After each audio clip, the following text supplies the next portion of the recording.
setting up today at historic Hannastown in Pennsylvania. It's like a 40-minute drive from where I'm staying in Indiana, Pennsylvania, and I'm excited. I'm gonna go walk around first, see if I can't buy something, but short. It's 6 o'clock. Show opens officially at 7:30, so I gotta hustle. Not all the vendors were set up when I first got there, but there were a bunch of people already set up, probably over half the vendors. It was fairly spread out, but this area filled in some more. This is the overview of the show from top to hill. My first buy, some carnival knockdowns. Wide mix of stuff here, vintage, antique, but not a lot of junk. There's some reproduction stuff. Why did I do this show? So, I'm in Indiana, Pennsylvania. I'm in Indiana, Pennsylvania for the month.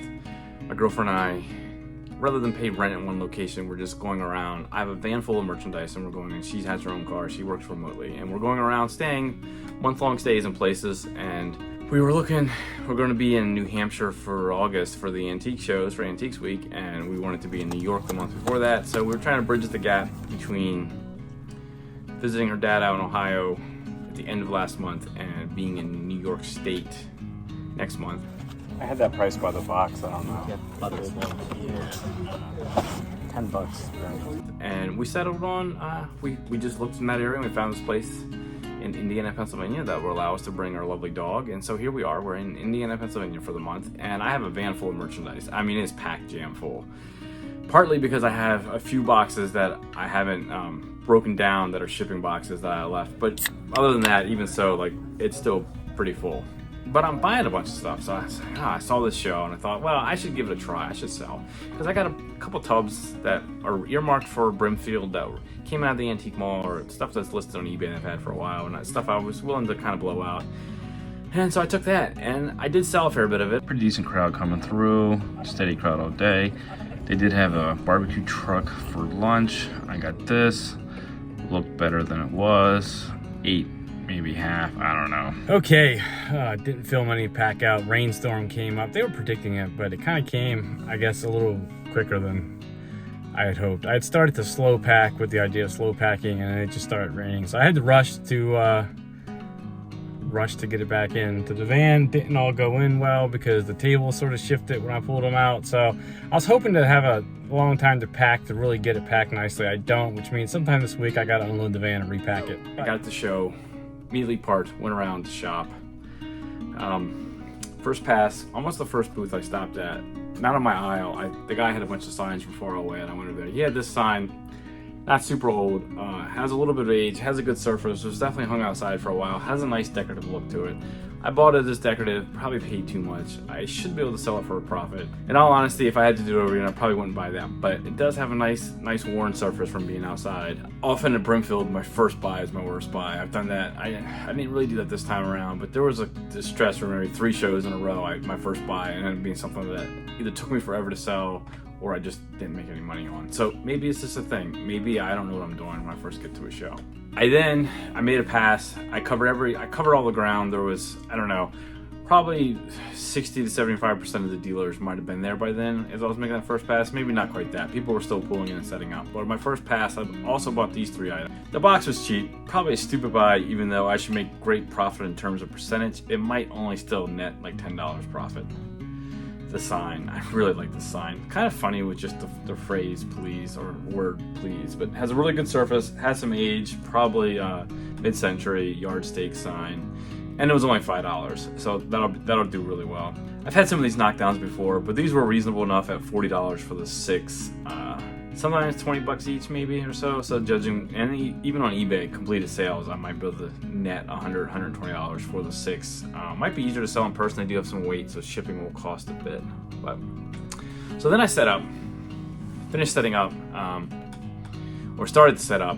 I actually sold, I think, 2 items, pulled out maybe 2 tubs worth of stuff, and then I decided to make another pass because a lot more people had set up by then.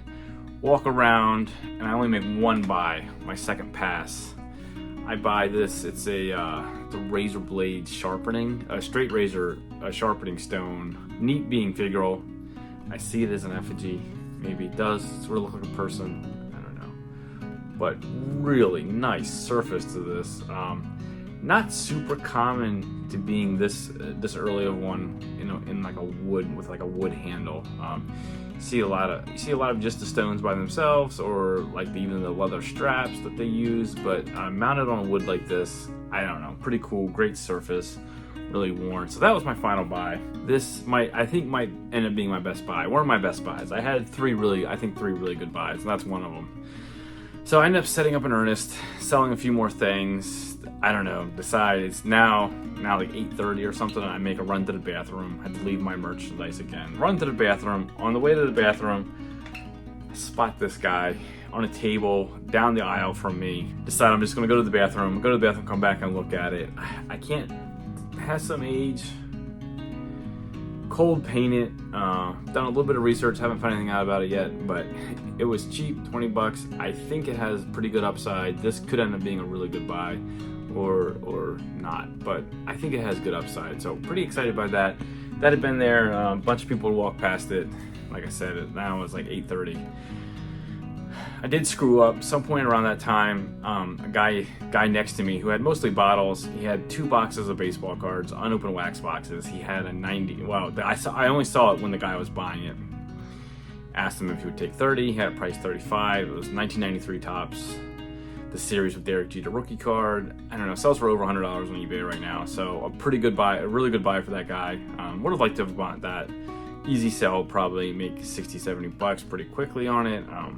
Height of the pandemic, during the baseball card rush, they were selling for more, but pre-pandemic, they were selling for a lot less. But obviously, any show you go to as a buyer, you're gonna miss stuff because other people bought it. But it's really frustrating when the thing was right next to your booth. Guy had a lot of bottles and I don't know, like wood boxes and that kind of stuff, but just later stuff that I don't really go after anymore. But so I didn't really look too closely. But man, felt stupid missing that. I don't know. Later, I go to the bathroom again. I walk a different way because, of course, obviously, I find stuff walking, and I see this wood dog. It's actually a dealer had mostly jewelry, and she had jewelry all across the front, and then she had tables along the side. She was on a corner. Jewelry all across the front, tables on the side. Tables on the side had some tools and stuff. I don't really buy tools that often, unless super early hand forged. I go to the bathroom again, come back. She has this. Said it belonged to her dad. Halfway tempted to keep it. Has a make-do repair leg. She said her dad made that for it. She said her dad owned this for like 40 years. She came down from Erie. Pretty cool piece. Great face to it. If I decide to sell this, I think this would be also a good buy. He does sit proper. If you put the leg, the make-do leg makes it so he sits. It doesn't really stand. It doesn't quite reach far enough down. Unless you put a couple quarters maybe under the foot and it would stand on its own. But yeah, that buy was, I don't know, pretty far into the show. So that's kind of a neat buy. Proof that just because you're not at the show first doesn't mean you're going to miss everything good. A bit of it, I ended up selling about $175 worth of stuff. Not a spectacular show by any stretch of the imagination. It cost $40 to set up. I could see if you doing well there. I think if I had it all to do over again, I would just go as a buyer. A lot of work to set up and sell that much. And to be honest, you can just show up whenever you want as a buyer. There's no, like, you have to pay to get in, but they don't keep you out until 7, even though the show, or 7:30. The show is supposed to start at 7:30. They don't keep you out till then. You just get in whenever. You can shop while dealers are setting up. But I still managed to buy a few things. And basically, it's a net even.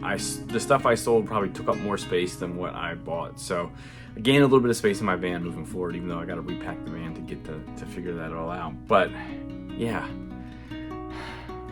that's my journey. Driving around the country with a van full of stuff, doing shows, selling online. The van's full because I got close to 200 items listed on eBay and everything. So I'm driving around with that, and then I got another, 100 items that I plan on listing on eBay and I'm planning on listing on Instagram. And so if you follow me on Instagram, you see I post stuff just about every day for sale, and I sell a lot of it and ship a lot of it. So I'm carrying around packing material, boxes, and the like, but couldn't resist an opportunity to throw a few things out at the show, and I think it worked okay. Definitely worked good for buying, and it worked okay for selling. So I got a little bit of cash flow and basically traded old merch for new merch, which is always a good idea. So would I set up there again? Possibly. But I would definitely go back as a buyer. So that's my journey to Hannastown, a historic village made into with a monthly antique show in the summer. Kind of a cool place if you're into that stuff to visit.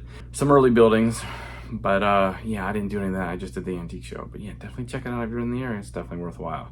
Anyway, thanks for watching. If you enjoyed this video, please hit like and subscribe to follow my antique journey. Peace.